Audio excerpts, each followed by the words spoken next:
تو اما عائشہ صدیقہ رضی اللہ تعالیٰ عنہ فرماتی ہیں کہ حضور علیہ الصلاۃ والسلام نے تو رونے کی انتہا کر دی اور فرمایا اس رات اتنا لمبا آپ نے قیام فرمایا اور اتنا لمبا سجدہ کیا، مجھے ایسے لگا جیسے آپ کی روح مبارک جسم سے پرواز کر گئی، لیکن جب میں نے آپ کے پاؤں کو حرکت دی تو مجھے پتہ چلا کہ آپ زندہ سلامت ہیں۔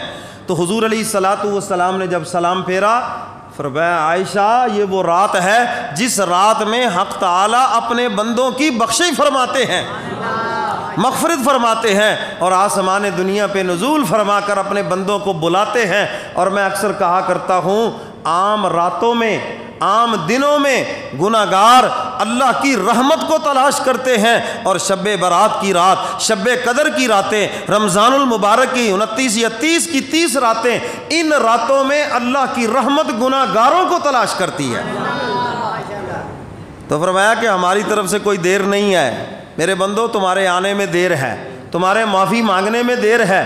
تو فرمایا کہ ہم نے یہ معاملہ بھی اتنا آسان کر دیا ہے، جو جہاں کہیں بھی شرمندہ ہو گیا ہم نے معاف کر دیا۔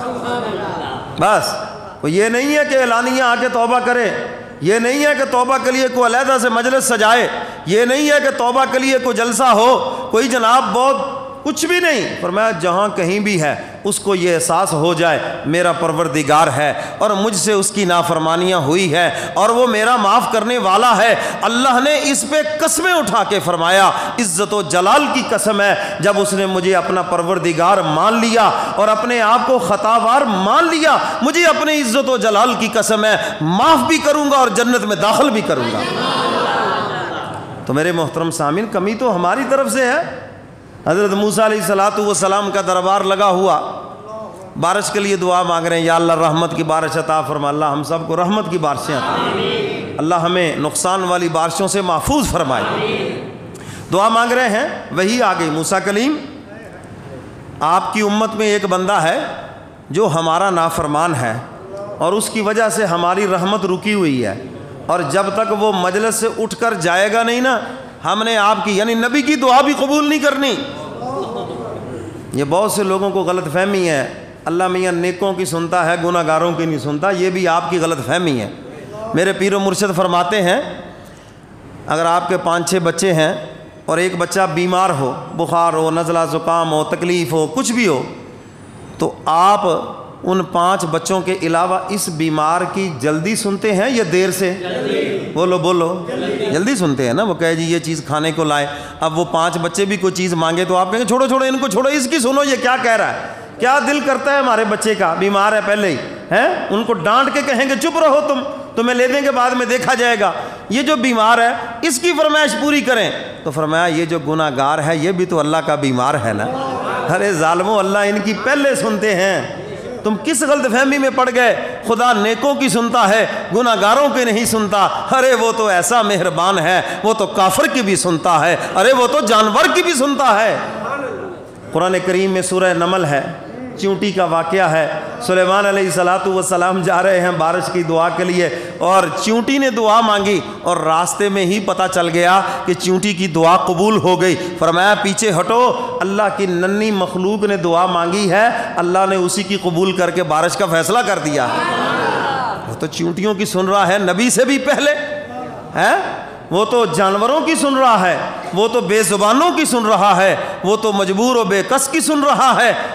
اصل بات یہ ہے کہ ہمیں اس کو سنانے کا ڈھنگ نہیں آتا، بس ڈھنگ سیکھ لو کسی سے اور پھر دیکھو بھی ایک فقیر جب مانگتا ہے تو اس کو مانگنے کا ڈھنگ ہے، اور جس کو مانگنے کا ڈھنگ نہ آئے چاہے وہ جتنا مرضی مستحق ہو، آپ مہربان ہوتے ہی نہیں ہیں، کیوں جی ہوتے ہیں، اور جس کو ہوتا ہے ڈھنگ مراسی ٹیپ اور اس کو مانگنا آتا ہے تو وہ جناب ایسی کہانی سنائے گا، جی میں کہتا ہوں بخیل سے بخیل، وہ قسم اٹھا کے آتے ہیں کہ یہ بھی قسم اٹھا لے میں نے دینا نہیں ہے، ایسی کہانی سناؤں گا یہ دے کے ہی اس کو آرام آئے گا، کیوں جی اس کو ڈھنگ آ گیا نا مانگنے کا، تو خدا سے مانگنے کا بھی تو ڈھنگ ہے نا۔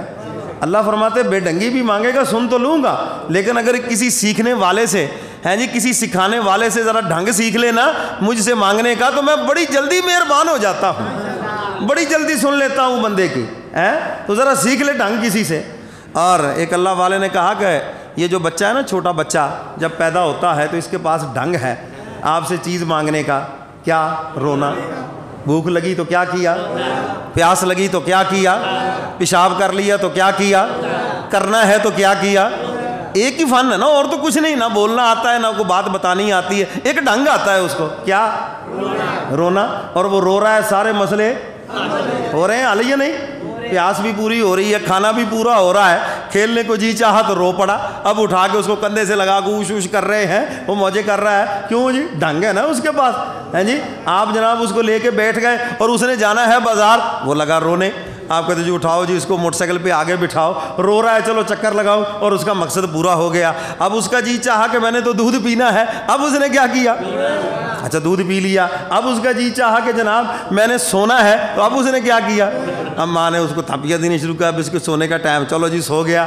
اب وہ سو کے اٹھ پڑا رات کے 2 بجے، آپ کے سونے کا ٹائم ہے اور وہ کھیلنا چاہتا ہے، کیا کیا اس نے؟ بولو بولو، رویا۔ جب وہ رویا تو آپ اس کو لگے کھلانے، ہیں جی؟ آپ اس کو لگے بہلانے، تو جو اس کا مقصد تھا وہ پورا ہو گیا۔ اس اللہ والے نے کہا انسان جب تک تو رونا جانتا تھا خدا کے آگے تیرے سارے کام ہوتے گئے، اور جب سے تو نے خدا کے دربار میں رونا چھوڑ دیا تیرے سارے کام اٹک گئے ہیں، سارے کام پھنس گئے ہیں تیرے۔ کیوں؟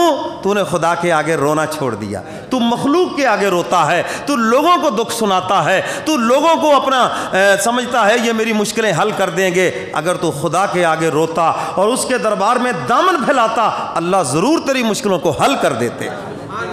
تو آج ہمیں خدا کے آگے رونا ہی بھولا ہوا ہے، آج اللہ کے آگے رونا ہی بھولا ہوا ہے۔ تو یہ راتیں، یہ چیزیں اللہ موقع دیتے ہیں تاکہ تمہیں ہمارے دربار میں رونا آ جائے۔ اللہ فرماتے ہیں ہم مصیبتوں میں ڈالتے ہی اس لیے ہیں تاکہ تمہیں ہمارے دربار میں رونا آ جائے، تمہیں بیماریوں میں اسی لیے جکڑا ہے، مسائل میں اسی لیے جکڑا ہے تاکہ تم ہمارے دربار میں آ کے رو، اور جب تم رو گے ہم اپنی شان رحمت سے تمہاری بیماریاں اور تکلیفیں ساری دور کر دیں گے۔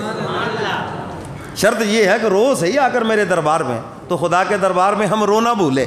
اور جب تک انسان رونا جانتا تھا سارے ہی کام ہوتے تھے، اور جب سیانہ ہو گیا زیادہ رونا چاہیے تھا، زیادہ مولا کو منانا چاہیے تھا، وہ آج کہتا جی اللہ میاں میری تو سنتا ہی نہیں ہے جی، ہم گناہ گار ہیں جی، آپ نیک ہیں جی، اللہ تو فلانے کی سنتا ہے۔ اللہ فرماتے جب تو پیدا ہوا تھا کچھ بھی نہیں تھا، اس وقت تو تیری میں سنتا تھا، ماں کے پیٹ میں تیری 9 ماہ تک میں سنتا رہا، تیری خوراک تجھے دیتا رہا، تجھے آرام کے ساری چیزیں مہیا کرتا رہا، اور آج دنیا میں آ گیا تو کھا پی نہیں سکتا، ماں کی چھاتی پہ دودھ کی نہریں چلا دی ہیں تیرے آرام کے لیے، تیری محبت ان کے دلوں میں ڈالتی ہے، وہ اپنا آرام قربان کر کے تیری خواہشوں کو پورا کر رہے ہیں۔ آج تجھے شعور آ گیا، آج تجھے بولنا آ گیا، آج تجھے عقل آ گئی ہے، آج بکواس کرتا ہے خدا میری سنتا نہیں، اور ظالم تو سناتا نہیں ہے، ورنہ میں تو ازل سے سن رہا ہوں، کوئی آئے تو صحیح میرے دربار میں، تمہارے آنے میں دیر ہے، خدا کے مہربان ہونے میں کوئی بھی دیر نہیں ہے۔ حضرت موسیٰ علیہ السلام دعا مانگ رہے ہیں یا اللہ رحمت کی، میں نہیں آئے گی دعا